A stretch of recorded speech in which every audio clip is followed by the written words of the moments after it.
18e épisode aujourd'hui pour l'anecdote du jour. C'est Karim Souchu, ancien basketteur, qui est avec moi. Bonjour Karim, merci d'avoir accepté l'invitation. Bonjour.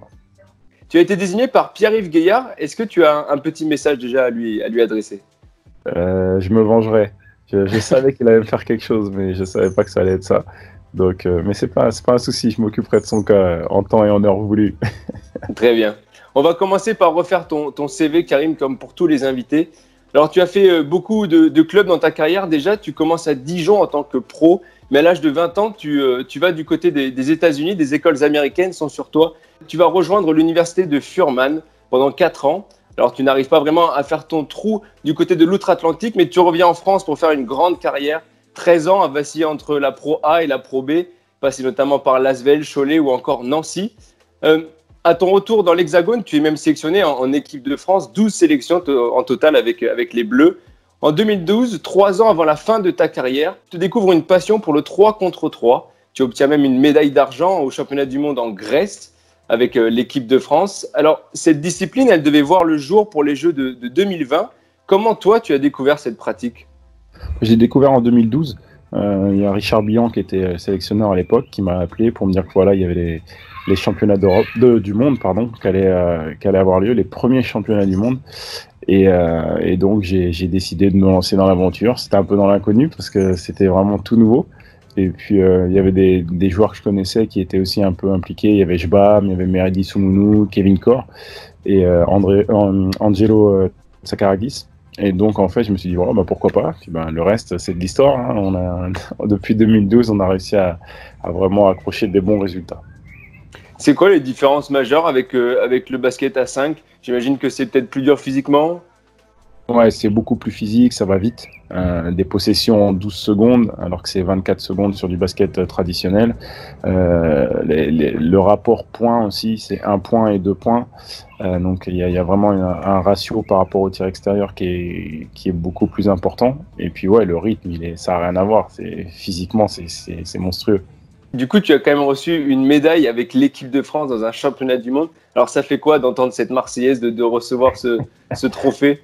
Non, c'était une fierté. Et puis en plus, comme c'était le tout début, nous on se disait waouh, c'est pour une première édition, on est vice-champion du monde avec les gars et puis après les filles aussi, vice-championne du monde. Et après, on a été champion du monde en mixte. Donc c'est vrai que c'était vraiment gratifiant, ça fait plaisir, ça met la chair de poule d'entendre la Marseillaise pour nous. Mais voilà, c'était le début, mais c'était un bon début.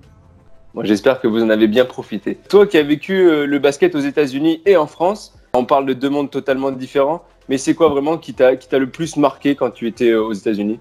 Peut-être l'engouement, c'est vraiment une culture là-bas, c'est une religion, le sport déjà, mais le basket et encore plus le basket universitaire. Moi, j'ai eu la chance de faire 4 années fantastiques à Furman. J'ai découvert ce que c'était la NCAA, et donc franchement, c'était vraiment quelque chose d'extraordinaire. Tu as côtoyé des grands noms du basket américain ?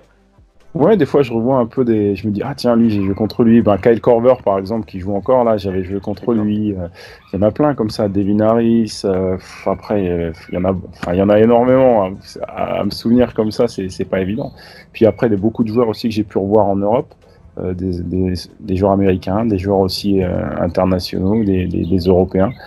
Donc j'ai côtoyé pas mal de joueurs là-bas et c'était ça aussi la richesse du système, c'est que tu avais toutes les cultures. Ça fait maintenant 5 ans que tu as terminé ta carrière sur les parquets. Comment elle se passe ta reconversion ? Qu'est-ce que tu fais maintenant ? Surtout sur le 3-3, je suis assez impliqué dedans. Je coach avec Richard Bihan. Donc ça me prend pas mal de temps. Puis comme tu le disais tout à l'heure, il y a les Jeux Olympiques aussi maintenant, donc c'est important de préparer tout ça. C'est l'heure de ton anecdote maintenant, Karim, c'est à ton tour, alors on t'écoute. Alors une anecdote. J'ai une anecdote, allez, on va raconter celle-là. On était à Poitiers justement, et on était le matin d'un match.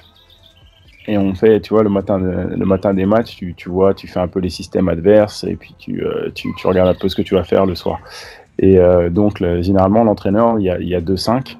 Il demande à un 5 d'être d'une couleur et à l'autre de changer son réversible de côté. Et donc, il demande à Carlo Naembo de changer son réversible de côté. Et donc, il le met. Et nous, on ne remarque pas en premier. Et il se retourne. Et en fait, avec l'électricité statique, derrière son maillot, il y a un gros string qui était collé. Et donc, il ne l'avait pas vu. Et il fait tout le shooting comme ça. Et nous, on était morts de rire. Et on lui fait, ça va, t'as passé une bonne soirée, ça va, ça a été. Et en fait, il comprend pas pourquoi on lui demande ça pendant peut-être 30 minutes, quoi. Donc, il shoot, on le laisse shooter, on le laisse shooter. Et à la fin, on entend, ah, les enfoirés. Et il se tourne comme ça et il voit son truc. Heureusement, c'était celui de sa copine, donc il n'y a pas de problème, qui est devenue son épouse aussi. Et donc voilà, mais c'était comique, c'était pas mal. Un très grand moment. Alors, il y avait Pierre-Yves Guillard dans les parages? Alors bien sûr, dès qu'il y a une connerie, il y a Pierre-Yves Guillard, ça c'est clair. C'est toi maintenant qui va désigner le prochain invité, Karim. Alors, qui est le suivant? Est-ce que je vais pas rester dans le... Je vais rester dans le basket peut-être, je vais nominer... allez, Fred Weiss. On va rigoler un peu. Lui, il doit avoir pas mal d'anecdotes, ça doit être sympa. Eh bien, écoute, on espère l'avoir prochainement sur l'anecdote du jour. Merci en tout cas, Karim, pour cet entretien. C'était un très bon moment. On te souhaite le meilleur avec le basket 3 contre 3, du coup. Et puis, la meilleure reconversion possible, la meilleure après-carrière possible. Merci. À bientôt.